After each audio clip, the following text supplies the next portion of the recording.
प्रिय बच्चों, good morning.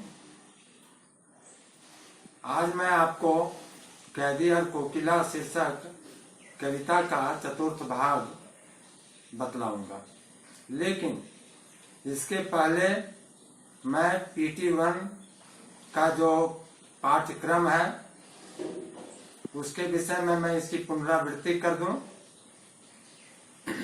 वाक्य कविता आपको पढ़ना है, दो बैलों की कथा आपको पढ़नी है और अलंकार पढ़ना है। बच्चों, कल मैं केवल 20 सेक्शन का ट्रायल टेस्ट लूंगा। ट्रायल यह कि आप इसमें सही कितना उतरते हैं और मेरा ऑनलाइन कितना सक्सेसफुल होता है। केवल 20 सेक्शन के लिए है। 20 सेक्शन के बच्चों को मैं यह कहता हूं कि सभी बच्चे इसमें सम्मिलित हों और अपना तथा मेरा सहयोग करें। आइए अब मैं आपके सामने चतुर्थ अनुच्छेद का अर्थ बतला दूं। अर्थ जानने के पहले आप इसमें आए हुए कठिन शब्दों का अर्थ जानें। रजनी का अर्थ होता है रात, करनी का अर्थ होता है कार्य, काल कोठरी का अर्थ होता है कारागार, कमली का अर्थ होता है कंबल, लौह श्रृंखला का अर्थ होता है लोहे की जंजीर, हुंकृति का अर्थ होता है हुंकार, ब्याली का अर्थ होता है नागिन, तिस पर का अर्थ होता है उस पर, मदमाती का मतलब यह है मस्ती से भरा। बच्चों, ये हुआ कठिन शब्दों के अर्थ। अब आइए कि कवि क्या कहता है इसमें।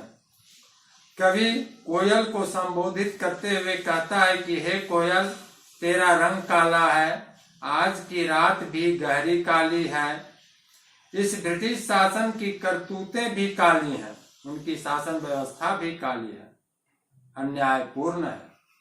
बच्चों, कवि पुनः कहता है कि कारागार में रहते हुए मेरे मन में कई भयंकर कल्पनाएं और भावनाओं की काली तरंगें उठ रही हैं।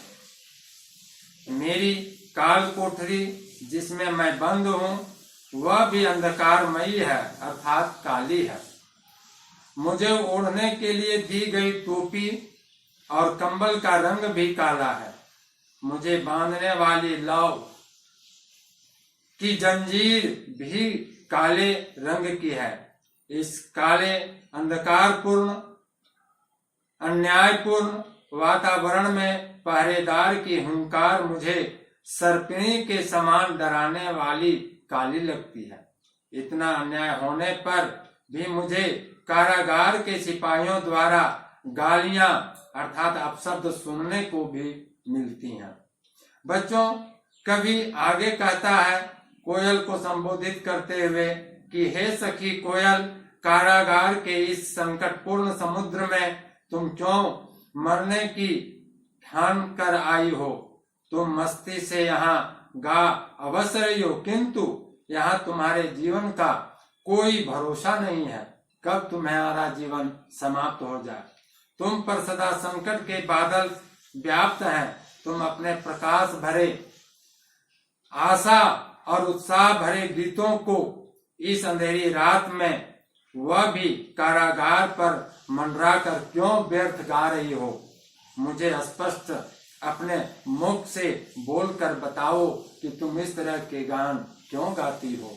तो बच्चों, इस चतुर्थ अनुच्छेद का अर्थ इतना ही है। पंक्तियां हैं आरंभ की, काली तू रजनी भी काली, यहाँ से लेकर के कोकिला बोलो तक। तो बच्चों, आपने इसका अर्थ समझा। जो प्रश्न दिए जा रहे हैं उसे आप ध्यान पूर्वक सुन करके इसका उत्तर लिखेंगे। आगामी कक्षा के लिए मैं फिर प्रस्तुत रहूंगा। तब तक के लिए आपको धन्यवाद।